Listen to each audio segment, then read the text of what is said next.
I think your first record on Koch was with Game, Certified Gangsters.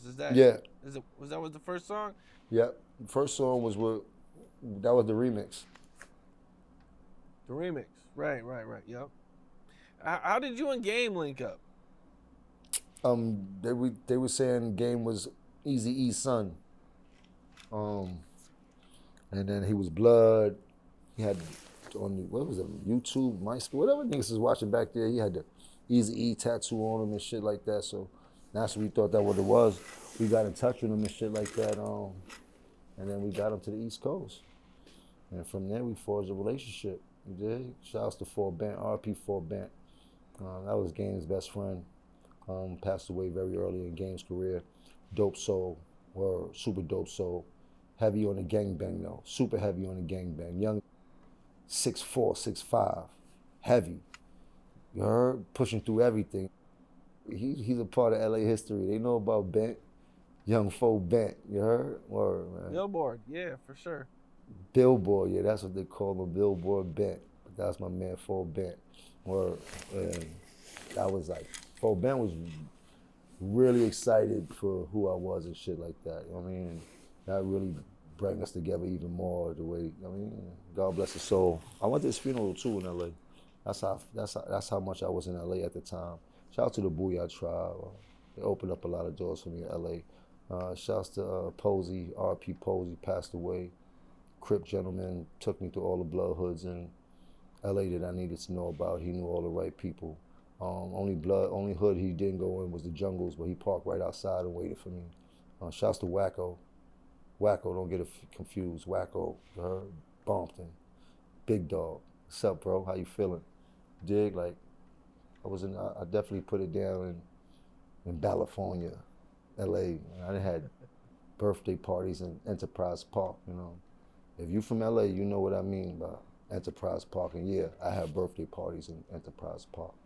You know what I mean? So this is the type of shit that I was doing when they were portraying that East Coast were fake Bloods and they were just putting on the act, and I knew we wasn't.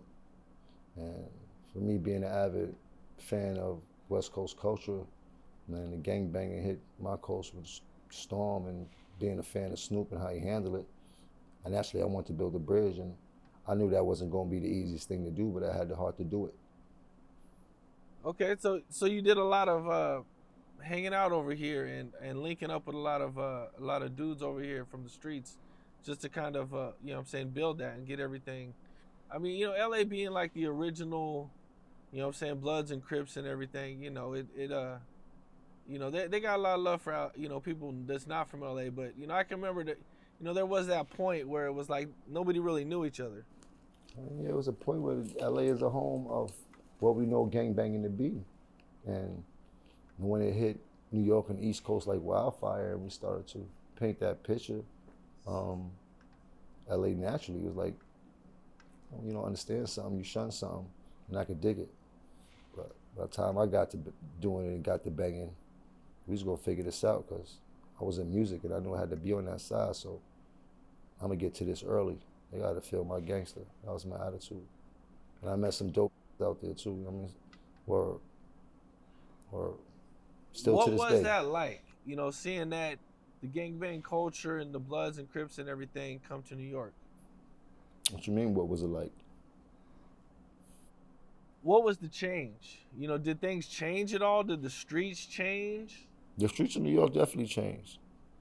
Um, Bloods hit this shit like wildfire. Um, Very poignant time in New York City history. And it was kind of opposite, polar opposite from LA. Predominantly, it was at a time where LA is predominantly Crip, and Bloods were outnumbered, and New York City was all Blood with a tiny percent of Crip, maybe less than one hand. It's not so right now. It's definitely, my lokes is out here, you heard? They definitely out here. I mean, shouts to everybody that's affiliated with something. I mean, as long as you try to keep it positive, get to $1, take care of your brothers, less ops. You heard? More thoughts. You dig? More having good times. You heard? We need a little bit more positive energy inside of my city. You know what I mean? I've always wondered about, after, you drop Ballin', Jay-Z comes out with Brooklyn and he raps over the Ballin' record. And, I mean, I did a little bit of research, but I didn't quite understand, where all that came from. Man, you gotta know your history then.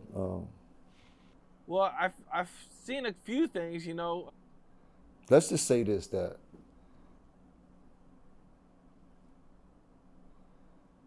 when Jay did the remix, it was like it was the biggest alley-oop he could do for me. I understood a lot about music, and at that time, people were looking at the wrong way, and I was looking at the right way. When he did Brooklyn, so many people called my phone the same night, and said, let's go to the studio. Going to the studio, I'm trying to figure out how we're gonna make this shit work. And me learning about BDS spins and how they work because my song was so big, I remember them telling me like, so you have a record, anybody that remixes your record and it gets played on the radio counts as your spins, that's still your record, no matter who does it. And I remember that, this was before Jay even did it. I was like, yo, and I called somebody, like, yo, so these spins kind of my spins, right? They was like, yeah, I said, package it up as the remix, this the remix. Ballin' remix with Jay on it. Couldn't lose. Couldn't lose. Oh, shit. You heard? Okay. Couldn't lose. Yeah. I was able to flip it on them and use it in my favor because now I got Jay on it. I know they're gonna play Jay's version everywhere in the country. It didn't matter. You heard? I capitalized off of that moment and shit like that. What happened up to thus far was just regular street shit that we was going through from the split of the Rockefeller shit and me taking sides with Cam and Dame and shit like that. So that was all that turmoil and shit like that. So, and I was the one that was most active outside. I definitely was the hottest one in the streets at the time.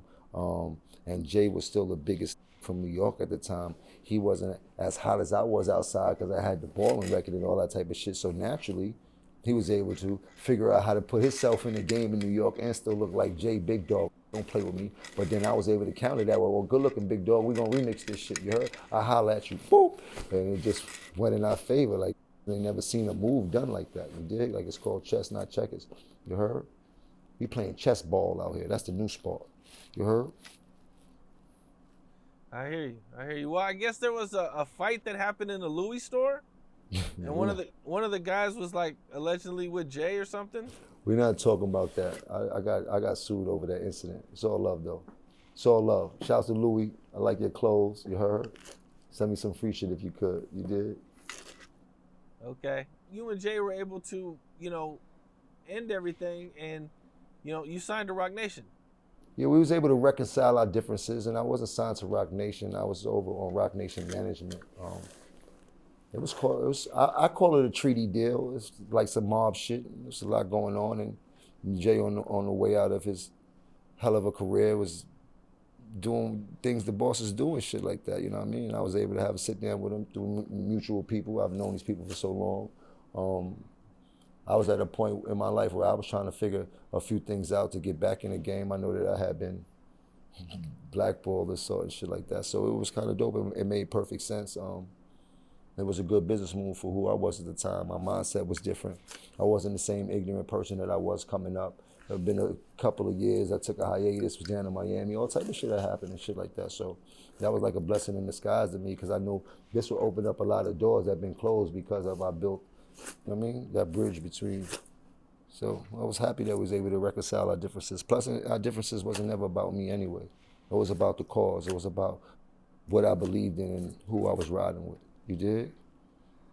Was Dipset still together at this time, or like At what time? what was going on with the group at the time? At what time?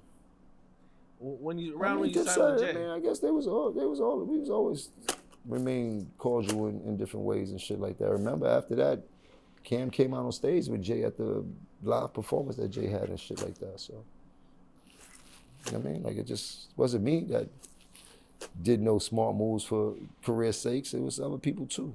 You dig? That's a big move to be on stage with Jay and all of the history that people know y'all have and shit like that. You dig? So, but I get talked about for being the smarter one to do You understand what I'm saying? A lot of people do the same shit I do, but I'm the one that always get talked about for being so ill. 'Cause that's what it got to be. 'Cause I don't see no other reason. Not if you doing it too, right? I hear you. Yeah, because I think the first time well, at least for me, you know what I'm saying, being way over here, there was a video, I forget the name of it, but Cameron had like a lookalike that, you know what I'm saying, everybody said looked like Jay-Z in the video. I don't know, Leave me that out of was that. like, I ain't got nothing to do with that. You heard? I have nothing to do with that. what's up? This is Cam Capone. We got more content like this coming soon, so hit that like button, subscribe, and stay locked in to Cam Capone News.